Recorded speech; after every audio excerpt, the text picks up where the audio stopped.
آلک واصحابک یا سیدی یا حبیب اللہ الصلاۃ والسلام علیک یا سیدی یا رسول اللہ وعلی آلک واصحابک یا سیدی یا رحمتا للعالمین۔ حضرات محترم، اللہ تعالیٰ کے فضل و احسان سے رمضان المبارک کا اشرائے مغفرت اپنی تمام تر انعامات اور اکرامات کو لیے ہمارے درمیان موجود ہے۔ یوں تو پورا سال ہمیں اپنے گناہوں کی فکر رہتی ہے، استغفار کرتے ہیں، لیکن یہ جو لمحات ہیں نا، چاہے اس کا دن ہو یا رات ہو، یہ ایک ایک لمحہ خدا کی طرف سے مغفرت کا اعلان ہے۔ اس لیے ان لمحات کو ہمیں بالکل اس میں سستی نہیں کرنی، اور کوشش یہ کیجیے گا کہ ہماری زبان پر چلتے پھرتے اٹھتے بیٹھتے کلمہ استغفار ہو، اور کلمہ استغفار میں سب سے بہترین کلمہ استغفر اللہ ربی من کل ذنب واتوب الیہ۔ اس میں انسان اپنے رب سے اپنے ہر گناہ، چھوٹے اور بڑے گناہ، دانستہ اور نادانستہ گناہ، عمدن اور خطاً گناہ کی استغفار کرتا ہے۔ ایک یہ، دوسرا یہ جو پانچواں کلمہ ہم پڑھتے ہیں، نماز کی بک میں لکھا ہوتا ہے، ہماری مسجد کے سارے بچوں کو یاد ہوتا ہے، اور یہ پانچواں کلمہ، اس کلمے کو کلمہ استغفار کہتے ہیں۔ اور اس کلمے کے اندر جتنے بھی کلمات ہیں نا، اس میں ہر طرح کے کلمات ہیں کہ میرے ضد دانستہ گناہ، نادانستہ گناہ، عمدن گناہ، خطاً گناہ، ظاہر گناہ، مستور گناہ، اور جس حال میں بھی انسان سے گناہ سرزد ہوا ہو، اس میں انسان اپنے ہر گناہ کا اعتراف کر کے اپنے رب سے استغفار کرتا ہے، تو اللہ تعالیٰ اپنے فضل و کرم سے ہماری نیت کے مطابق ہمیں اجر عطا فرماتا ہے۔ تو اس لیے یہ عشرائے مغفرت ہے، تو اس میں کوشش کیا کریں کہ یہ پانچواں کلمہ ضرور پڑھیں۔ اگر جن کو یاد نہیں ہے تو وہ دیکھ کر پڑھ لیں۔ اس کی وجہ کیا ہے؟ اس کی وجہ یہ ہے کہ اس کلمہ پانچویں کلمے کے اندر استغفار کی جتنی صورتیں ہیں نا، مثلاً بعض گناہ ہوتے ہیں جو بندہ چھپ کے کرتا ہے، بعض گناہ ہوتے ہیں جو بندہ ظاہر ہو کے کرتا ہے، بعض گناہ وہ ہوتے ہیں جو مجلس میں ہو جاتے ہیں، بعض گناہ وہ ہوتے ہیں جو تنہائی میں ہو جاتے ہیں، اور بعض گناہ وہ ہوتے ہیں کہ جس کا انسان کے اپنے سوائے اور اس کے رب کے سوائے کسی کو پتہ نہیں ہوتا۔ تو اس پانچویں کلمے کے اندر ان تمام صیغوں کے ساتھ اللہ سے معافی مانگی گئی ہے، ان تمام گناہوں کا اعتراف اس کے اندر موجود ہوتا ہے۔ اس لیے اس بابرکت عشرے کے اندر کلمہ استغفار ضرور اپنی زبان پر اس کا ورد رکھیں۔ اور پھر ایک اور خاص بات ہے، اللہ تعالیٰ نے قرآن حکیم فرقان مجید میں اہل ایمان کی خصوصیات میں سے ایک خصوصیت یہ بیان فرمائی ہے کہ وہ جب اپنے رب سے استغفار کرتے ہیں تو انہوں نے ایک بڑا خاص وقت مقرر کیا ہوتا ہے، اور وہ وقت کون سا ہے؟ اللہ فرماتا ہے یستغفرون بالاسحار، کہ اہل ایمان، اولیاء اللہ اور نیک لوگ جو ہوتے ہیں وہ سحری کے وقت اپنے رب کی بارگاہ میں استغفار کرتے ہیں۔ اسحار یہ سحر کی جمع ہے۔ فرمایا کہ وہ لوگ کیا کرتے ہیں؟ سحری کے وقت اپنے رب کی بارگاہ میں استغفار کرتے ہیں، اور اللہ تعالیٰ کو ان کا اس وقت استغفار کرنا بڑا محبوب ہے۔ اس کی وجہ کیا ہے کہ سحری کا جو وقت ہوتا ہے نا، یہ ہوتا ہے تہجد کا وقت، اور اس وقت میں دنیا لوگ سارے سو رہے ہوتے ہیں، حتیٰ کہ جانور بھی رات کو آرام کرتے ہیں۔ یہ رات کی جو تاریکی ہے نا، اس کے اندر اللہ تعالیٰ نے ایسی تاثیر رکھی ہے، جب پرندے درختوں پر بیٹھے ہیں سو جاتے ہیں، جانور اپنے جو ہے وہ باڑوں کے اندر موجود ہوں تو وہاں پر بھی رات کو جب اندھیرا پڑتا ہے تو وہ بھی سو جاتے ہیں۔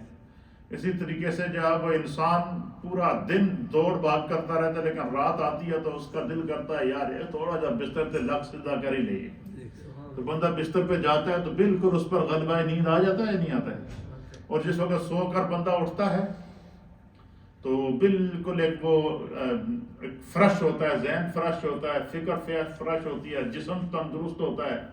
اس لیے ہمارے علماء محدثین نے لکھا ہے کہ اللہ تعالیٰ کا ارشاد ہے کہ وَجَعَلْنَا اللَّيْلَ لِبَاسًا وَجَعَلْنَا النَّهَارَ مَعَاشًا. اللہ کی ذات وہ ہے کہ جس نے دن کو کام کاج کے لیے پیدا کیا ہے اور رات کو آرام کے لیے پیدا کیا ہے. اس لیے جو ہے وہ رات کا اگر آرام بندے کو 1 گھنٹہ بھی مل جائے تو وہ اپنا ساری تھکاوٹ کیا کر دیتا ہے، دور کر لیتا ہے. تو رات کو چونکہ لوگ سوئے ہوتے ہیں تو اس دنیا ساری سو رہی ہوتی ہے، تو اس میں کچھ ایسے اللہ کے بندے ہوتے ہیں جن کو یہ لذت ملتی ہے، سرور ملتا ہے کہ اس وقت یار سناٹا ہے، سارے سو رہے ہیں، میں کیوں نہ آدھی رات کو اٹھ کے اپنے رب سے چند باتیں کر لوں. بندہ پھر تہجد ادا کرتا ہے، استغفار کرتا ہے، توبہ کرتا ہے، خدا کا ذکر کرتا ہے. اور وہ جو وقت ہے وہ اللہ کو اتنا محبوب ہے اور اللہ کے رسول کو اتنا محبوب ہے کہ نبی علیہ الصلوۃ والسلام جب تک آپ حیات رہے، حضور علیہ الصلوۃ والسلام نے تہجد کی نماز نہ چھوڑی. حضور نے فرمایا کہ اور اللہ تعالیٰ نے حضور اس تہجد کی نماز کو اپنے لیے فرض سمجھ کے پڑھا کرتے تھے، لیکن حضور نے فرمایا کہ میری امت پر اگر دشوار نہ ہوتا تو اللہ تعالیٰ میری امت پر بھی تہجد کو فرض کر لیتا. تو چونکہ ہم پورا دن مصروف رہتے ہیں، کاموں میں رہتے ہیں، رات کو آرام کرتے ہیں، صبح پھر سب ڈیوٹیوں پہ جاتے ہیں، تو لوگ رات کو جلدی سو جاتے ہیں. لیکن پورا سال ہمیں آدھی رات کو اٹھ کر استغفار کا موقع نہیں ملتا. لیکن یہ بات یقینی ہے کہ ہم میں سے ہر ایک سحری کو اٹھتا ہے یا نہیں اٹھتا ہے؟ سحری کو ہم اٹھتے ہیں یا نہیں اٹھتے؟ تو کیوں نہ یہ اس پورے مہینے میں کم از کم یہ عمل کر لیں کہ اللہ اس بات سے خوش ہوتا ہے کہ میرے بندوں کی خاصیت کیا ہے، وَيَسْتَغْفِرُونَ بِالْأَسْحَارِ، کہ وہ سحری کے ٹائم اٹھ کر کیا کرتے ہیں، جو ہے وہ استغفار کرتے ہیں. تو سحری کے ٹائم کی جانے والی جو استغفار ہوتی ہے اس کی قبولیت میں کوئی شک نہیں ہوتا. اللہ نے اس کو قرآن میں منشن کر کے اس وقت کو بتا دی، اور جس وقت کو خدا منشن کر دے یا اللہ کے رسول منشن کر دیں تو وہ سمجھ لیں اہل ایمان کے لیے رحمت ہوتی ہے، کرم ہوتا ہے، عطا ہوتی ہے. تو عطا کا تو کوئی پتہ نہیں ہوتا کب ہو جائے دریائے رحمت جوش کے اندر. تو اس لیے سحری کو آپ سب اٹھتے ہیں تو کام ضرور اپنی عادت بنائیں. میں تو جب سے اللہ تعالیٰ نے مجھے توفیق دی ہے تو میں نے سحری میں کبھی اس معمول کو ضائع نہیں کیا، اور کہ سحری کو جب بھی آپ اٹھیں سب سے پہلے اٹھ کے نماز تہجد ادا کریں. اچھا، بعض لوگ ہوتے ہیں کہ جو کہتے ہیں جی ہم سحری تک سوتے ہی نہیں، ہم تہجد کیسے پڑھیں؟ یہ ہے یا نہیں؟ تو تہجد اگر آپ سو کر اٹھیں گے تو وہ تہجد کہلائے گی. اگر آپ سوئے نہیں ہیں پھر بھی آپ کیا کریں، اس ٹائم پر اٹھیں، وضو کریں اور آپ نماز ادا کریں. میں نیت کرتا ہوں 2 رکعت نماز صلاۃ اللیل. کیا صلاۃ اللیل؟ یہی صلاۃ التہجد بھی ہے. صلاۃ اللیل اور صلاۃ التہجد. سو کر اٹھیں تو کہیں کہ میں تہجد کی نیت کرتا ہوں. اگر آپ سوئے نہیں ہیں تو آپ صلاۃ اللیل کی نیت کر کے 2 رکعت نماز پڑھ لیں، 4 رکعت پڑھ لیں، 8 پڑھ لیں، 12 پڑھ لیں. یہ سارے کے سارے تہجد کے حکم میں آتے ہیں اور اس کا اجر اللہ تعالیٰ نے تہجد میں رکھا. چاہے آپ سو کر اٹھیں یا جاگتے رہیں، لیکن رات کو آپ تہجد کے ٹائم وہ سب اپنے 2 رکعت مس نہ کریں، یا 4 رکعت مس نہ کریں، یا 8 رکعت مس نہ کریں، کیونکہ یہ اللہ نے موقع دیا. جب ہم اٹھتے ہی ہیں سحری تو کھاتے ہی ہیں نا، تو کیوں نہ بندہ. اچھا، اس کا ڈبل ثواب ہے، میں آپ کو بتاتا ہوں. اس کا ڈبل ثواب کیا ہے؟ آپ سب سے پہلے اٹھیں، وضو کریں، وضو کر کے آپ جناب تہجد ادا کریں یا صلاۃ اللیل ادا کریں، اور پھر آپ سحری کھانے کے لیے جب بیٹھیں گے تو باوضو ہو کر سحری کھائیں. کتنی بڑی برکت ہے. اس لیے جو ہے وہ یہ خدا کی طرف سے یہ جو موقع ملتے ہیں ہمیں ان کو ضائع نہیں کرنا چاہیے. آج قرآن حکیم فرقان مجید کی سورہ نمبر ہے 24، 24 نمبر سورت ہے، پارہ ہے 18واں، اور اس سورت کا نام ہے سورہ النور. کیا نام ہے؟ سورہ النور ہے، اور اس کی 64 آیات ہیں اور اس کے 9 رکوع ہیں. اور یہ سورت مدنی ہے، مدینہ پاک کے اندر نازل ہوئی ہے.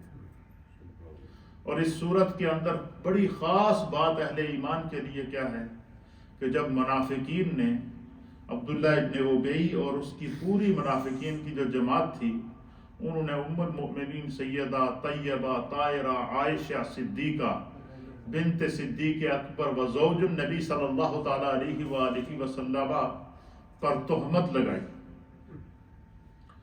اس واقعے کو میں آگے بیان کروں گا. تو انہوں نے جب تہمت لگائی، اب جس شخص کے ساتھ انہوں نے ان کی تہمت لگائی ہے وہ واقعہ ایسا تھا کہ اس واقعے میں اس شخص کے علاوہ اور حضرت عائشہ کے علاوہ کوئی اور موجود نہیں تھا، کوئی اس میں گواہ موجود نہیں تھا. اور پھر یہ مسئلہ نبی علیہ الصلوۃ والسلام کے گھر پر آ گیا. تو اللہ کے حبیب علیہ الصلوۃ والسلام نے جو ہے وہ ام المومنین سیدہ عائشہ صدیقہ رضی اللہ تعالی عنہا اور سیدنا صدیق اکبر کو بلایا اور آپ سے کہا کہ آپ عائشہ کو اپنے گھر لے جائیں. اس وقت تک میں عائشہ کی طرف توجہ نہیں کروں گا کہ جب تک کہ میرے رب کی جانب سے کوئی حکم نازل نہیں ہو جاتا، یا کہ پھر مجھے یہ جو واقعہ ہے، یہ جو الزام لگایا گیا ہے، اس کا کوئی ثبوت مل جاتا. یہ ساری آپ نے پھر ام المؤمنین گھر چلی گئیں. ایک دن نہیں، 2 دن نہیں، تقریباً 1 مہینے سے زائد عرصہ گزرا. اور بعض روایات کے مطابق 40 دن تھے، بعض روایات کے مطابق 1 مہینہ تھا. تو پھر اللہ تعالیٰ کی طرف سے ام المؤمنین سیدہ طیبہ طاہرہ عائشہ صدیقہ رضی اللہ تعالی عنہا کی برات کے اندر قرآن پاک کی 10 آیات نازل فرمائی. کیا نازل فرمائی؟ اب آپ باقی ساری باتوں کو چھوڑیں، اب بتائیں کہ اس شخص کی عزت، اس شخص کی عظمت، اس شخص کی پاک دامنی کا کیا عالم ہوگا کہ جس کی پاک دامنی کو میرا رب وحی کے ذریعے بیان فرمائے. اس صورت کے اندر حضرت عائشہ صدیقہ رضی اللہ تعالی عنہا پر جو منافقین نے تہمت لگائی تھی، ان کی برات میں اللہ تعالیٰ نے آیات نازل فرمائی. اس صورت کے اندر بہت سارے مسائل ہیں، انشاءاللہ میں ان کو تفصیل کے ساتھ بیان کروں گا. تو یہ اس سورت کا یہ 18ویں سپارے کے اندر ہے اور سورت نمبر ہے 24 نمبر سورت ہے. سورہ النور جو ہے اس کا نام النور ہے، اور النور اس طرح ہے کہ اسی سورت کی آیت نمبر 35 کے اندر اللہ فرماتا ہے اللہ نور السماوات والارض، کہ اللہ آسمانوں اور زمینوں کا نور ہے. اس کا مطلب یہ ہے کہ آسمانوں اور زمینوں کے اندر جتنا نور موجود ہے، جتنی نکھت موجود ہے، جتنا حسن موجود ہے، جتنی رانائی موجود ہے، جتنی اللہ کی قدرت کے کرشمے موجود ہیں، یہ سارے کے سارے خدا کے نور کے جلوے ہیں. تو اس سورت کی آیت نمبر 35 کے اندر لفظ نور کو اللہ نے استعمال کیا ہے، تو اس بنا پر اس سورت کو سورۃ النور کہا جاتا ہے. پھر اسی کے نور سے آسمانوں اور زمینوں کو اللہ نے روشن کیا ہوا ہے. اسی کے نور سے جن اور انس ہدایت پاتے ہیں، یعنی اللہ کے نور سے. اور اس کی دوسری وجہ یہ ہے کہ اس صورت میں تمام انسانوں کی تمدنی زندگی اور اجتماعی حیات کے اصول بیان کیے گئے ہیں. یہ جو ہم گھریلو زندگی گزارتے ہیں، اجتماعی زندگی گزارتے ہیں، انفرادی زندگی گزارتے ہیں اور معاشرتی زندگی گزارتے ہیں، تو معاشرتی زندگی گزارنے کے جو اصول ہیں، انفرادی زندگی گزارنے کے جو اصول ہیں، اور اسی طریقے سے خانگی زندگی گزارنے کے جو اصول اور قواعد اور ضوابط ہیں، اللہ رب العالمین نے اس سورہ نور کے اندر نازل فرمائے ہیں. اس لیے سورت کے اندر بہت بڑے علم کا اللہ تعالیٰ نے خزانہ رکھا ہے. پھر فرمایا گیا کہ اور اس سورت کے اندر اس کے آداب، اس کے فضائل اور اس کے فقہی احکام اور قواعد اور ضوابط اللہ تعالیٰ نے بیان فرمائے ہیں کہ انسان کی جو زندگی ہے، اس کی زندگی کے جتنے حصے ہیں، چاہے وہ انفرادی زندگی ہے، اجتماعی زندگی ہے، تمدنی زندگی ہے، خانگی زندگی ہے، ایک انسان کو معاشرے کے اندر رہنے کے لیے، گھر کے اندر رہنے کے لیے، اور چاہے وہ خواتین ہوں یا مرد ہوں، تو ان کو کن کن اصولوں کا خیال رکھنا چاہیے، اللہ تعالیٰ نے سورہ نور کے اندر، یعنی یہ انسانیت کی پوری مکمل ہدایت اور رہنمائی کرتی ہے یہ سورت. آگے جا کے میں اس کی اور حدیث بھی آپ کی خدمت میں پیش کروں گا. حضرت مسور بن محرمہ رضی اللہ تعالیٰ عنہ بیان کرتے ہیں کہ حضرت عمر بن خطاب رضی اللہ تعالیٰ عنہ کو بیان کرتے ہوئے سنا گیا. امیر المؤمنین سیدنا فاروق اعظم رضی اللہ تعالیٰ عنہ کو بیان کرتے ہوئے سنا گیا، آپ فرماتے ہیں کہ سورہ بقرہ، سورۃ النساء، سورہ المائدہ، سورہ الحج اور سورۃ النور کا علم حاصل کرو، کیونکہ اللہ تعالیٰ نے ان صورتوں میں فرائض کا علم نازل فرمایا۔ کیا مطلب؟ کہ جو احکام خدا نے ہم پر فرض کیے ہیں، مثلا نماز ہے، روزہ ہے، زکوٰۃ ہے، حج ہے، اور اس طریقے سے ہر وہ حکم جو اس کا کرنا فرض ہے، ان تمام صورتوں کے اندر، سورہ نساء، سورہ بقرہ کے اندر، سورہ نساء کے اندر، سورہ مائدہ کے اندر، سورہ حج کے اندر اور سورۃ النور کے اندر اللہ تعالیٰ نے فرائض کا علم نازل فرمایا ہے۔ اس لیے فاروق اعظم رضی اللہ تعالیٰ عنہ کہتے ہیں کہ اہل ایمان کو چاہیے کہ ان صورتوں کا علم حاصل کریں، ان کو اس سے پوری زندگی کے اندر زندگی گزارنے کا اصول مل جائے گا۔ اللہ تعالیٰ نے فرائض کا علم ان صورتوں کے اندر نازل فرمایا ہے۔ اس میں درد پڑے ہفتے اور ایزی کر لیا کہ ہر وہ کام جڑا خدا نے ساڈے تے فرض کیتا ہے، اور فرض کام وہ ہوتا ہے کہ جس کے کرنے کے بجائے چارہ نہیں، وہ ہم پر فرض ہے، وہ ہم نے ہر حال میں کرنا ہے۔ اس لیے کہتے ہیں کہ بندہ اگر جو ہے وہ بیمار ہو تو وہ کھڑا ہو کر نماز نہیں پڑھ سکتا تو بیٹھ کر پڑھے، بیٹھ کر نہیں پڑھ سکتا تو لیٹ کر پڑھے، اور لیٹ کر بھی نہیں پڑھ سکتا، مثلا جب ایک بندہ ہے اس کا جسم پورا پیرالائز ہو گیا، تو حکم ہے کہ وہ کیا کرے؟ آنکھوں کے اشارے سے نماز کیا کرے؟ آنکھوں کے اشارے سے کہے، آنکھوں کے اشارے سے قیام کرے، آنکھوں کے اشارے سے رکوع کرے، آنکھوں کے اشارے سے سجدہ کرے، اور خداوند قدوس اس کو ایک با جماعت صحیح سالم نماز پڑھنے والے کا اجر عطا فرمائے۔ کیوں؟ اس کے ذمہ یہ ہے کہ نماز اس پر خدا نے فرض کی ہے کہ جب تک بندے کا ہوش کام کر رہا ہے، جب تک بندے کے حواس قائم کر رہے ہیں، اعضاء قائم کر رہے ہیں، تو جو خدا نے اس کے ذمہ فرائض لگائے ہیں وہ ان میں غفلت نہ کرے۔ اس لیے میں اپنے دوستوں کو اکثر کہا کرتا ہوں کہ جب اللہ تعالیٰ کسی کو توفیق دے نا مال و دولت کی، تو سب سے پہلے بندہ یہ فیصلہ کرے کہ یار میں نے حج کرنا ہے۔ کیوں کہ یہ میرے ذمہ زندگی میں ایک مرتبہ اللہ نے فرض کیا، اس وقت اگر میں صاحب نصاب ہوں، کیا پتا آگے حالات ٹھیک ہوں یا نہ ہوں۔ اس لیے جب بھی کسی بندے کے پاس توفیق ہو اور اس نے حج نہ کیا ہوا ہو تو اپنے فرائض میں سے اس فرض کو ضرور ادا کرے، کیونکہ یہ حج ایک نئی زندگی ہے جو خدا کی طرف سے بندے کو عطا کرے، پچھلی زندگی کے گناہ معاف ہو جاتے ہیں۔ اسی طریقے سے جب بندہ صاحب نصاب ہو تو اسے سب سے پہلے فکر ہو کہ یار میں اپنے مال سے زکوٰۃ نکالوں، صدقہ نکالوں، کیوں؟ خدا نے دیا ہے تو میں اس مال کا حق ادا کر لوں، اس کی برکت سے خدا میرے مال میں اور اضافہ کرے گا، یہ مال کا شکر ہے۔ اسی طریقے سے جب رمضان آتا ہے تو بندہ مومن کو حتی الامکان یہ کوشش ہونی چاہیے کہ میں بغیر کسی عذر کے رمضان کا روزہ نہ چھوڑوں، کیونکہ یہ انسان کے جسم کی زکوٰۃ ہے۔ ہمارے لوگ کہتے ہیں کچھ کھائیں پیئیں گے نہیں تو کمزور ہو جائیں گے، لیکن روزہ ایک ایسی عبادت ہے، بندہ نہ کچھ کھائے تو خدا اس کو روحانی طاقت بھی دیتا ہے، جسمانی طاقت بھی دیتا ہے، اور روزے کے ذریعے انسان کے جسم کے اندر موجود جتنی بھی فاضل بیماریاں ہوتی ہیں نا، جو سال پورا ہم الٹی سیدھی چیزیں کھاتے رہتے ہیں، چکنائی والی چیزیں کھاتے رہتے ہیں، مختلف قسم کی دعوتیں ہم کھاتے رہتے ہیں، اور لیکن رمضان کا پورا ایک مہینہ جب بندہ پابندی سے روزہ رکھتا ہے تو اس کے جسم کے اندر بہت سارے ایسے رذائل ہوتے ہیں، ایسی بیماریاں ہوتی ہیں جو خداوند قدوس اس کے روزے کی صبح سے شام تک بھوکا اور پیاسا رہنے سے اس کو ریموو کر دیتا ہے۔ اور پھر خالی یہی نہیں، اس سے روح کو تقویت ملتی ہے، اور اللہ فرماتا ہے کہ جو بندہ روزہ رکھتا ہے خدا اسے تقوی کا نور عطا فرماتا ہے۔ لیکن اسلام اس کو مکلف نہیں، اسلام کہتا ہے کہ اگر تم صحیح ہو تو روزہ رکھو، بیمار ہو تو بعد میں اس کی قضا کرو، اور بالکل ہی بیمار ہو روزہ نہیں رکھ سکتے ہو تو فدیہ ادا کرو۔ اسلام اس کی ہمیں اجازت دے رہا ہے۔ سفر میں ہو تو تمہیں اختیار دے رہا ہے کہ سفر میں روزہ چھوڑ دو، بعد میں اس کی قضا کر لو۔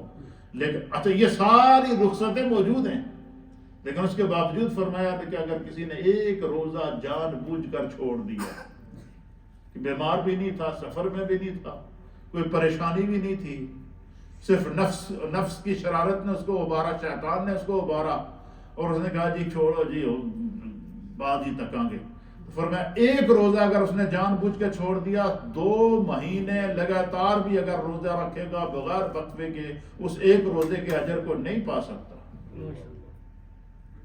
اور دوسری طرف سے جب عذر لاحق ہو جائے تو آپ دیکھیں کہ اسلام کتنی رخصت دے رہا ہے۔ اس لیے فرمایا کہ جن جن امور میں اسلام نے رخصت دی ہے ان امور میں رخصت پر عمل کرنا افضل ہوتا ہے۔ مثلا بندہ کہے جی کہ میں سفر میں جا رہا ہوں، اور بعد لوگ کہتے ہیں جب جو آ کے سفر ہے کہ آج میں پوری پڑھا گا، نہیں، آپ پوری پڑھیں گے آپ گناہ گار ہوں گے۔ خدا نے رخصت دی ہے تو اس پر عمل کریں۔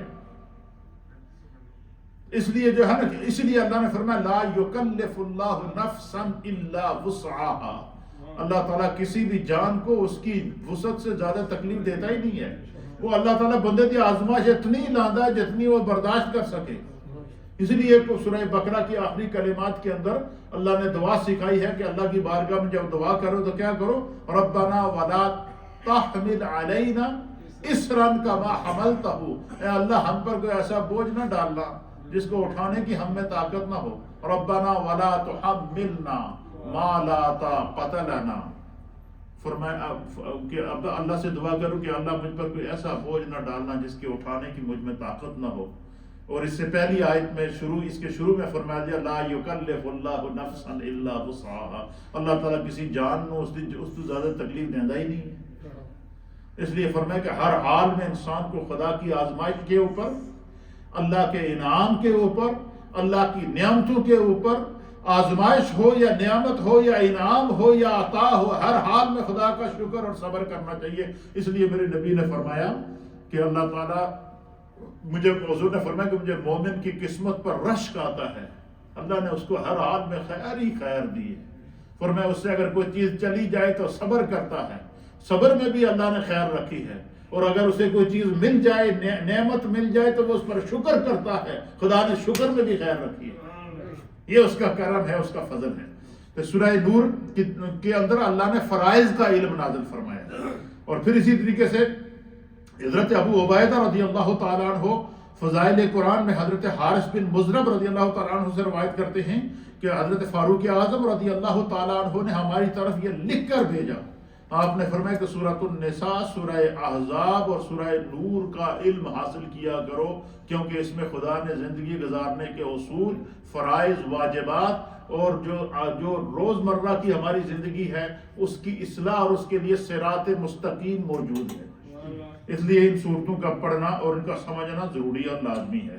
امام حاکم نے اوائل کے اندر روایت کیا ہے کہ میں نے ایک ساتھی کے ساتھ حج کیا اور میرے ساتھ ابن عباس رضی اللہ تعالیٰ عنہ، حضرت ابن عباس رضی اللہ تعالیٰ عنہ مفسر قرآن موجود تھے، تو حضرت ابن عباس سورۃ النور پڑھتے تھے اور سورہ نور کی تفسیر بیان کرتے تھے، اور فرماتے کہ اس طرح پتہ چلتا تھا کہ جس طرح کے جواہر پارے نکل رہے ہیں، اور فرمایا کہ اگر ان کو سن لیتے تو آپ بھی حیران ہو جاتے۔ حضرت ابن عباس کا یہ معمول تھا کہ وہ لوگوں کو ترغیب دیتے تھے کہ سورہ نور کا علم حاصل کرو، کیونکہ اللہ نے اس میں فرائض کا علم نازل فرمایا ہے۔ ام المومنین سیدہ عائشہ صدیقہ رضی اللہ تعالی عنہا بیان کرتی ہیں، آپ نے فرمایا کہ عورتوں کو بالا خانوں اور گیلریوں میں نہ بٹھاؤ۔ کیا مطلب؟ حضور نے فرمایا کہ عورتوں کو گھروں میں نہ بٹھاؤ۔ پہلے زمانے میں یہ ہوتا تھا نا کہ عورت کو باعث عار سمجھا جاتا تھا، اور بچیوں کو زندہ درگور کر دیا جاتا تھا، تو حضور نے فرمایا کہ عورتوں کو بالا خانے میں نہ بٹھاؤ، بلکہ ان کو سورہ نور اور سوت کاٹنے کا ہنر سکھاؤ۔ کیا اس حدیث سے عورت کا جاب کرنا اور عورت کا علم حاصل کرنا ثابت ہوتا ہے۔ کیا مطلب؟ حضرت ام المومنین فرماتی ہے کہ سرکار نے فرمایا کہ حضور نبی علیہ الصلوۃ والسلام نے فرمایا کہ عورت کو بالا خانوں کے اندر یعنی گھروں کے اندر عورتوں کو بٹھا کے نہ رکھو، بلکہ کیا کرو؟ فرمایا کہ ان کو ہنر سکھاؤ، یعنی سوت کاٹنا سکھو۔ اس دور کا ہنر کیا تھا؟ سوت کاٹنا۔ اور سوت کاٹنے سے کیا ہوتا تھا؟ اس سے کپڑے بنتے تھے، بستر بنتے تھے، اور اس کا کاروبار ہوتا تھا۔ اور جو ہے وہ ان کو سوت کاٹنا سکھاؤ، یا ان کو سورۃ النور کا علم سکھاؤ، کہ سورۃ النور کے اندر عورت کو یہ تعلیم دی گئی ہے کہ وہ اپنے آپ کو پاک دامن رکھے، وہ اپنے آپ کو گناہ سے دور رکھے، زنا سے دور رکھے، ہر قسم کی بے حیائی، عریانی اور فحاشی سے دور رکھے، اور اس کے فضائل اللہ تعالیٰ نے اس کے اندر بیان فرمائے ہیں۔ پھر اسی طریقے سے نبی علیہ الصلوۃ والسلام نے فرمایا کہ اپنے مردوں کو سورہ مائدہ کی تعلیم دو اور اپنی عورتوں کو سورۃ النور کی تعلیم دو. اس لیے سورہ نور کا علم حاصل کرنا اور اس کا سمجھنا انتہائی ضروری اور لازمی ہے. اس صورت کے اندر اللہ رب العالمین نے ام المؤمنین سیدہ عائشہ صدیقہ رضی اللہ تعالی عنہا کی جو پاک دامنی کو بیان فرمایا ہے، اور ام المؤمنین سیدہ عائشہ صدیقہ رضی اللہ تعالی عنہا کی عظمت کو اللہ تعالیٰ نے اس صورت کے اندر بیان فرمایا ہے. پھر اسی طریقے سے اسی صورت کے اندر اللہ رب العالمین نے جو ہے وہ احکام کو نازل فرمایا ہے. اور قرآن حکیم فرقان مجید کی یہ جو صورت ہے سورۃ النور، اس کے مضامین کے اندر اس کی آیت نمبر 11 سے لے کر آیت نمبر 26 تک، ان آیات کے اندر اللہ تعالیٰ نے تقریباً 10 کے قریب آیات، 10 سے زائد آیات ہیں. ان آیات میں اللہ تعالیٰ نے ام المؤمنین سیدہ عائشہ صدیقہ کی پاک دامنی بیان فرمائی. وہ واقعہ اس طرح کا ہے کہ ایک غزوہ تھا، غزوہ مستلق. اس غزوے کے اندر سرکار دو عالم صلی اللہ تعالیٰ علیہ وآلہ وسلم خود شریک ہوئے، اور حضور علی نبینا علیہ الصلوۃ والسلام کا یہ معمول ہوتا تھا کہ جب آپ سفر پر نکلتے یا کسی غزوے پہ نکلتے تو سرکار دو عالم صلی اللہ تعالیٰ علیہ وسلم نکلنے سے پہلے اپنی ازواج مطہرات کو جمع کرتے، اور حضور علیہ الصلوۃ والسلام ان اپنی ازواج کی قرہ اندازی کرتے تھے، اور قرہ اندازی میں جس زوجہ کا نام نکلتا اس کو سفر میں ساتھ لے جاتے تھے. تو غزوہ مستلق کے اوپر سرکار روانہ ہو رہے تھے، تو حضور علیہ الصلوۃ والسلام نے تمام ازواج کو جمع کیا اور سرکار دو عالم صلی اللہ علیہ وسلم نے قرہ اندازی کی. تو اس قرہ اندازی میں ام المؤمنین سیدہ عائشہ صدیقہ کا نام نکلا. آپ نے سیدہ عائشہ صدیقہ کو ساتھ لیا، اس غزوے میں آپ تشریف لے گئے. اس غزوے سے واپسی کے اوپر رات کو ایک جگہ پڑاؤ کیا. راستے کے اندر پڑاؤ حضرت عائشہ کے لیے ایک اونٹ تھا، اور اس اونٹ کے اوپر کجاوا تھا، ایک باکس سا بنا ہوتا تھا. اس باکس کے اندر وہ بیٹھی ہوئی تھی، اس کجاوے کے اندر. چونکہ ام المؤمنین سیدہ عائشہ صدیقہ رضی اللہ تعالی عنہا کی عمر چھوٹی تھی، تو وہ جب اس کجاوے کے اندر بیٹھتی تھی نا، تو وہ کجاوا بڑا ہوتا تھا اونٹ کا، تو وہ اس میں نظر نہیں آتی تھی. ایک دوسرا یہ کہ ام المؤمنین کہتی ہیں کہ جس وقت سرکار کے ساتھ اس سفر میں روانہ ہوئی تو پردے کے احکام نازل ہو چکے تھے، تو میں مکمل طور پر باپردہ تھی، اور باپردہ تھی، اس کجاوے کے اندر بیٹھی ہوئی تھی. تو جب وہ کجاوے کے اندر وہ اونٹ کا جو اس کے اوپر رکھا ہوتا وہ ہوڈ سا ہوتا ہے، جیسے ہمارے ٹرکوں کا ہوڈ ہوتا ہے، اس طرح وہ اس کے اندر سامان بھی رکھتے ہیں، بندے بھی بیٹھتے ہیں. تو حضرت ام المؤمنین کی چونکہ عمر چھوٹی تھی، تو وہ جب اس کجاوے کے اندر بیٹھی تو وہ بظاہر سامنے نظر نہیں آتی تھی. تو اونٹ چل رہا تھا قافلے کے ساتھ، اس سے آگے آگے سرکار کا اونٹ تھا. تو راستے میں ایک جگہ رات پڑی، تو حضور نبینا علیہ الصلوۃ والسلام نے قافلے کو روکا. آپ وہاں تھوڑا سا رکے، اسٹے کیا. تو ام المؤمنین کہتی ہیں کہ جس وقت اونٹ بیٹھ گیا تو میں اونٹ کے جاوے سے نیچے اتری تو رات کا وہ سما تھا، آخری وقت تھا رات کا. تو آپ فرماتی ہیں کہ مجھے قضائے حاجت کی ضرورت پڑی، تو میں قضائے حاجت کے لیے اس قافلے سے نکل کر میں کیا کر چلی گئی، تھوڑا سا سائڈ پر چلی گئی. اچھا، جب جو بھی قافلہ روانہ ہوتا تھا، اس قافلے میں ایک شخص کی ڈیوٹی ہوتی تھی کہ وہ قافلہ کہیں بھی پڑاؤ کرے وہ سب سے آخر میں وہاں سے آئے گا. کیوں کہ جب قافلہ چلا جائے تو وہ پیچھے باقاعدہ چیک کرے کہ کسی کی کوئی چیز گر تو نہیں گئی، کسی کی کوئی چیز رہ تو نہیں گئی. اس شخص کے پاس بھی ایک اونٹ ہوتا ہے، ایک سواری ہوتی ہے جو سب سے آخر میں آتا ہے. جب قافلہ سارا روانہ ہو جاتا ہے وہ سب مقام پر ٹھہرتا ہے، اور ٹھہرنے کے بعد کیا ہوتا ہے کہ پھر وہ سارا جائزہ لے کر پھر تسلی کر کے پھر وہ نکلتا ہے. تو ام المؤمنین کہتی ہے کہ قافلہ رکا ہوا تھا، لوگ آرام کر رہے تھے، تو مجھے قضائے حاجت کی ضرورت پڑی. تو میں وہاں سے نکلی اور میں ساتھ میں دور جھاڑیوں کے اندر چلی گئی، اور وہاں سے میں نے قضائے حاجت کر کے، آپ فرماتی ہیں کہ جب میں واپس آئی نا تو قافلہ جا چکا تھا. اور جب قافلہ روانہ ہوا تو چونکہ ام المؤمنین اس کجاوے کے اندر نظر نہیں آتی تھی، اونٹ کھڑے ہو گئے، اعلان ہو گیا سرکار کی طرف سے کہ چلو واپس چلنا ہے مدینہ شریف. جب سب روانہ ہو گئے، سرکار دو عالم صلی اللہ تعالیٰ علیہ وسلم اور قافلے والوں نے یہ سمجھا کہ ام المؤمنین سیدہ عائشہ صدیقہ اس کجاوے کے اندر بیٹھی ہوئی ہیں. اونٹ روانہ ہو گیا، قافلہ روانہ ہو گیا، وہ آپ کہتی ہیں کہ میں تو گئی ہوئی تھی قضائے حاجت کے لیے. کہتی ہیں میں جب واپس آئی تو میں نے دیکھا تو قافلہ جا چکا ہے، کوئی بندہ وہاں نہیں ہے. آپ کہتی ہیں میں پریشان ہو گیا، حتیٰ کہ حدیث کے اندر آتا ہے ام المومنین کہتی کہ میں اپنا سر پکڑ کر وہاں بیٹھ گئی اور بڑی پریشان، اور میں اللہ سے استغفار کرنا شروع ہو گئی، اللہ کا ذکر کرنا شروع ہو گئی. کہتی میں نے رونا شروع کر دیا کہ اب کیا ہوگا، میں کدھر جاؤں، یہ جنگل ہے، راستہ نہیں ہے، رات ہے، اب میں جاؤں تو کہاں جاؤں. کہتے ہیں وہاں بے بس ہو کر اب بیٹھی، اللہ کا ذکر کرنا شروع کر دیا کہ خدایا کوئی سبب بنا. کہتے ہیں کافی دیر کے بعد پھر ایک شخص آیا، ان کے پاس اونٹ تھا، اور وہ وہی تھے جن کو سرکار نے ڈیوٹی لگائی ہوئی تھی کہ پیچھے قافلے کو جب قافلہ روانہ ہو جائے تو چیک کر لینا کوئی چیز کسی کی رہ تو نہیں گئی. اچھا یہ بھی خدا کی حکمت تھی کہ حضور نے ان کو پیچھے چھوڑا تھا. اچھا اور پھر یہ واقعہ پیش آنا تھا. پھر اسی طریقے سے ایک سفر ایسا ہوا کہ ام المومنین سیدہ عائشہ صدیقہ اس سفر میں سرکار کے ساتھ تھی. تو آپ کہتی ہیں کہ میں اونٹنی کے اوپر بیٹھی ہوئی تھی تو اچانک میں نے دیکھا کہ میرا ہار جو ہے نا گلے کا وہ کہیں گم ہو گیا، ہار گم ہو گیا. میں نے سرکار دو عالم صلی اللہ تعالیٰ علیہ وسلم کی بارگاہ میں عرض کی کہ یا رسول اللہ میرا ہار تھا گلے کا وہ گم ہو گیا، الگ واقعہ ہے. تو میرا ہار گم ہو گیا تو حضور علیہ السلام نے قافلہ روکا اور سارے قافلے والوں کو حکم دیا کہ جس طرح جب تک ہار نہیں ملے گا آپ نہیں جائیں گے، ہار تلاش کرو. کسی نے چرا لیا، کیا ہوا، کہاں گرا. کہتے ہیں ہم تلاش کر کر کے سارا قافلہ تھک گیا، ہار نہیں ملا. کہتے اس دوران عصر کی نماز کا ٹائم تھا، ہم سارے قافلہ تلاش کرنے ہار تلاش کرنے میں لگے ہوئے تھے. کوشش کرنے کے باوجود جب ہار نہیں ملا تو سورج بالکل غروب ہونے پہ آ گیا، عصر کا ٹائم ہے. اچھا پانی بھی موجود نہیں ہے کہ لوگ وضو کریں.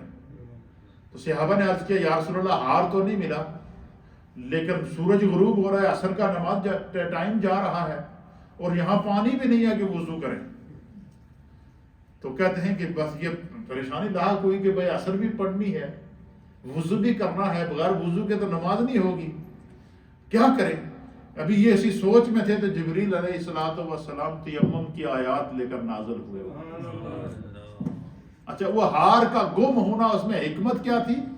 مسلمانوں کی نماز لیٹ ہو، ان کو پانی نہ ملے اور ان کو اللہ کی عبادت کی فکر لاحق ہو اور خداوند قدوس ان کی اس فکر کا ان کے لیے کوئی حل نکالے. تو پہلے صدیق اکبر رضی اللہ تعالیٰ عنہ جو ہے نا وہ ام المومنین کہتے ہیں، حضرت عائشہ کہتی ہیں کہ صدیق اکبر نے آ کر ایز اے والد مجھے ڈانٹا ہے، تیری وجہ تو ہر وقت کوئی نہ کوئی پرابلم پہ جاتی ہے، تیرا ہار گم ہو گیا، مسلمانوں کی نماز جا رہی ہے. اور جو ہے وہ آپ کہتی ہیں کہ میں خاموش رہی. تو پھر سرکار جب تیمم کی آیات نازل ہوئی حضور نے خوشخبری دی، صحابہ سے کہا مٹی پہ ہاتھ لگاؤ، چہرے پہ ملو، تیمم کرو، تمہارا وضو ہو جائے گا، نماز ادا کرو. کہتے ہیں ہم سب نے تیمم کر کے نماز ادا کی. نماز ادا کرنے کے بعد جب کہا کہ چلو اب چلے، ہار نہیں ملا. کہتے ہیں جب سب نے کہا اٹھنے، حضرت عائشہ کہتے ہیں میری اونٹنی جب کھڑی ہوئی تو ہار اٹھ کے نیچے پڑا ہوا.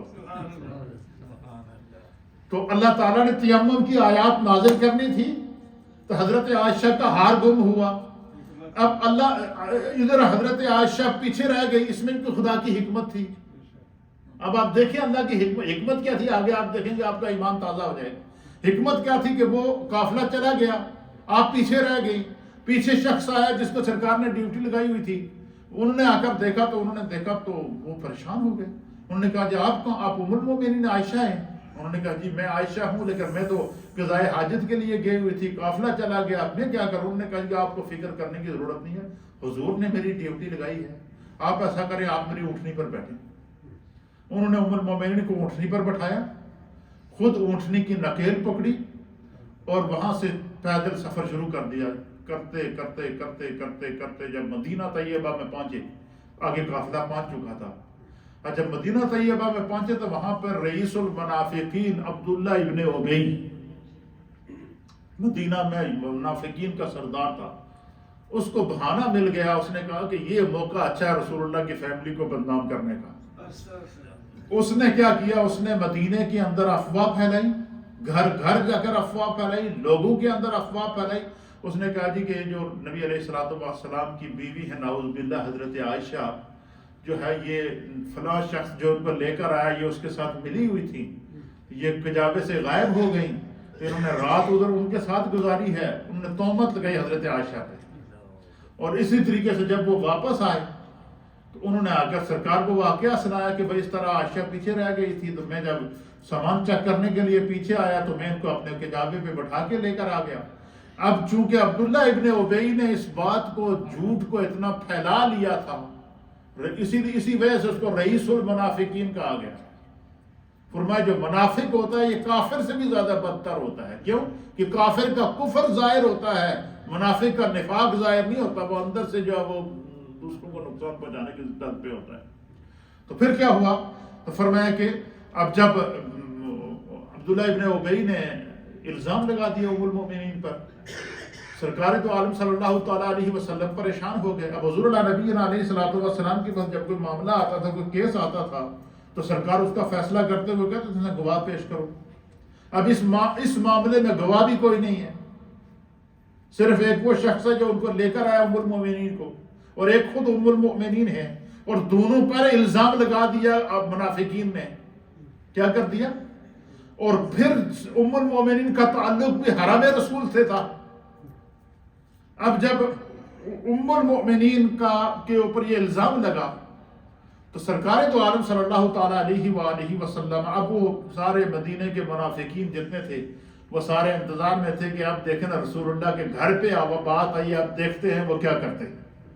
خود تو دوسروں کے فیصلے کرتے ہیں تو گواہ مانگتے ہیں، اور اس میں گواہ بھی کوئی نہیں ہے، اور پورے مدینے کے اندر اس منافق نے، عبداللہ ابن ابی نے یہ بات پھیلا دی تھی کہ نبی علیہ الصلوۃ والسلام کی جو زوجہ عائشہ صدیقہ ہے یہ پیچھے رہ گئی تھی، اس کے فلاں شخص کے ساتھ نعوذ باللہ تعلقات تھے تو اس لیے یہ قافلے سے کٹ گئی تھی۔ تو اس طریقے سے ام المؤمنین کو اس نے بدنام کیا رئیس المنافقین نے۔ تو پھر کیا ہوا؟ حضور اللہ نبی علیہ الصلوۃ والسلام نے اپنا فیصلہ سنایا۔ حضور نے حضرت ابوبکر صدیق کو بلایا اور آپ نے فرمایا کہ صدیق تم عائشہ کو اپنے گھر لے جاؤ، کیا کرو، اور میں اس وقت تک عائشہ کو واپس نہیں بلاؤں گا یا اس سے بات نہیں کروں گا جب تک کہ اس معاملے کا کوئی حل نکلتا۔ کیا فرمایا ام المؤمنین کہتی ہیں کہ میں 40 دن تک یہ معاملہ اپنے والد حضرت ابوبکر صدیق کے گھر رہی، اور آپ فرماتی ہیں کہ 40 دن تک نہ میں رات کو سوئی ہوں نہ میں دن کو سوئی ہوں، اور 40 دن تک میں مسلسل روتی رہی۔ اسی لیے نبی علیہ الصلوۃ والسلام نے فرمایا کہ اتقوا مواضع التہمہ، حضور نے فرمایا کہ جو تہمت کی جگہ ہیں ان سے اپنے آپ کو بچا کے رکھو، یہ تہمت کی جگہ ہیں ان سے اپنے آپ کو کیا کرو، بچا کے رکھو۔ اور پھر کیا ہوا؟ سرکار دو عالم صلی اللہ تعالیٰ علیہ وسلم، حضرت عائشہ چلی گئی، آپ فرماتے ہیں 40 دن تک میں روتی رہی، اور مجھے غصہ بھی آتا تھا کہ سرکار دو عالم صلی اللہ علیہ وسلم کو تو کم از کم مجھ پہ بھروسہ کرنا چاہیے تھا، لیکن اللہ کی اس میں حکمت تھی۔ تو آپ فرماتی ہیں کہ میں روتی رہی، پھر میں نے اپنا معاملہ خدا پہ چھوڑ دی۔ 40 دن کے بعد اللہ تعالیٰ نے وحی نازل فرمائی، حضرت جبریل سورہ نور لے کر آئے۔ سورہ نور کی آیت نمبر 11 سے لے کر 26 تک یہ جتنی آیتیں ہیں یہ حضرت خدا نے نازل فرمائی ہے، اور ان آیات میں اللہ نے بتایا کہ ام المؤمنین سیدہ عائشہ صدیقہ پاک دامن ہیں، ان کے اوپر کوئی تہمت نہیں، ان کے اوپر تہمت لگائی گئی ہے، انہوں نے کوئی گناہ نہیں کیا ہے، اور یہ خدا اور اس کے رسول کی رضا کے اندر تھی۔ جب اللہ تعالیٰ نے وہ آیات نازل فرمائی تو مدینے کے اندر خوشی کی ایک لہر دوڑ گئی۔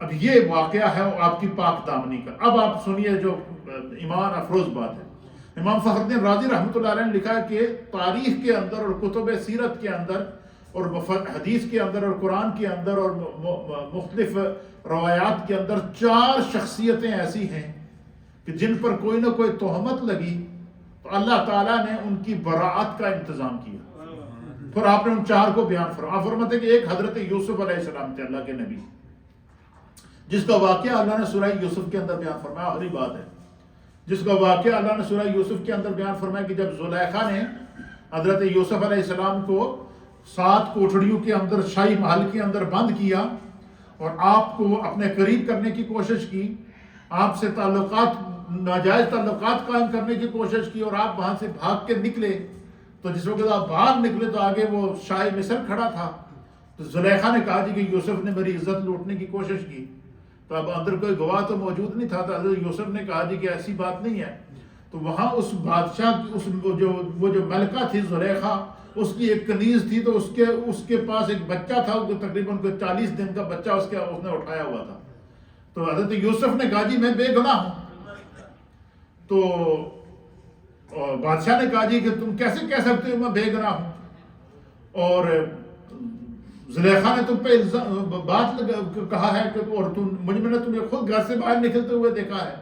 تو حضرت یوسف نے کہا جی کہ میں تو اپنی پاک دامنی کی گواہی کو گواہ تو نہیں دے سکتا ہوں، البتہ یہ کہہ سکتا ہوں کہ یہ جو بچہ ہے نا، اس سے پوچھیں آپ کیا کہیں، اس بچے سے پوچھیں. تو قرآن اس منظر کو بیان کرتا ہے کہ وہ بچہ بول پڑا سورہ یوسف کے اندر. وہ بچے نے کہا جی کہ یوسف کی قمیض چیک کرو. کہ جب انہوں نے یوسف علیہ السلام بھاگے نا، یوسف علیہ السلام کی قمیض کو اس نے کھینچا تو آپ کی قمیض پھٹی ہوئی تھی، کپڑے پھٹے ہوئے سامنے نظر آ رہے تھے. تو اس بچے نے کہا کہ آپ یوسف کی قمیض چیک کریں، اگر قمیض پیچھے سے پھٹی ہے تو زلیخا قصوروار ہے، اگر قمیض آگے سے پھٹی ہے تو یوسف قصوروار ہے. کیوں؟ کہ پیچھے سے پھٹی ہے تو اس نے بھاگتے ہوئے پیچھے سے کھینچا ہے، تو آگے سے اگر پھٹی ہے تو یقیناً یوسف علیہ السلام نے حملہ کیا ہوگا، تو یہ زلیخا نے اپنے آپ کو بچانے کے لیے آگے سے قمیض کو پھاڑا ہوگا. اس بچے نے 40 دن کے بچے نے کیا کہا کہ آپ یوسف علیہ السلام کی قمیض چیک کرو، اگر قمیض پیچھے سے پھٹی ہے تو یوسف علیہ السلام کیا ہے؟ بے گناہ ہے. تو اس بادشاہ نے جب چیک کیا تو یوسف علیہ السلام کی قمیض پیچھے سے پھٹی ہوئی تھی.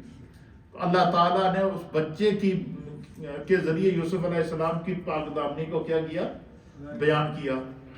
پھر اسی طریقے سے حضرت موسیٰ علیہ نبینا علیہ السلام کے دور کے اندر موسیٰ علیہ السلام بڑے شرم اور پردے والے جو ہے وہ اپنے آپ کو رکھتے تھے.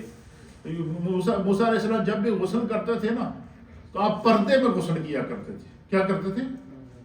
پردے میں غسل کیا کرتے تھے. تو موسیٰ علیہ السلام کے دور کے لوگوں نے آپ پر تہمت لگائی کہ موسیٰ ان کے جسم کے اندر کوئی عیب ہے، اس لیے وہ چھپ کر غسل کرتے. کیا کرتے ہیں؟ اچھا، جو نبی ہوتا ہے، نبی تو بے عیب ہوتا ہے، لیکن وہ الزام اتنا پھیلا دیا دشمنوں نے کہ وہ ہر بندے کے ذہن میں یہ گاؤں کے اندر، علاقے کے اندر بات پھیل گئی موسیٰ کے جسم میں کوئی عیب ہے، اس لیے چھپ کر غسل کرتے ہیں. تو ایک دن موسیٰ علیہ السلام غسل کر رہے تھے، وہ چشمہ بنا ہوا تھا، چشمے کے چاروں طرف غسل خانہ نماز دیواریں چڑھی ہوئی تھی. تو آپ نے کپڑے اتار کے پتھر پر رکھے اور غسل کرنا شروع کیا. غسل کر کے جب آپ نے کپڑے پہننا شروع کیا تو اللہ نے پتھر کو حکم دیا کہ موسیٰ کے کپڑے لے کر بھاگ جا. اللہ نے پتھر کو کیا حکم دیا؟ اچھا، موسیٰ علیہ السلام کپڑے اٹھائیں تو پتھر پیچھے ہو جائے. تھوڑا سا اور آگے کپڑے لینے کے لیے گئے تو پتھر اور پیچھے ہو گیا. تھوڑا سا اور آگے گئے تو پتھر اور پیچھے ہو گیا.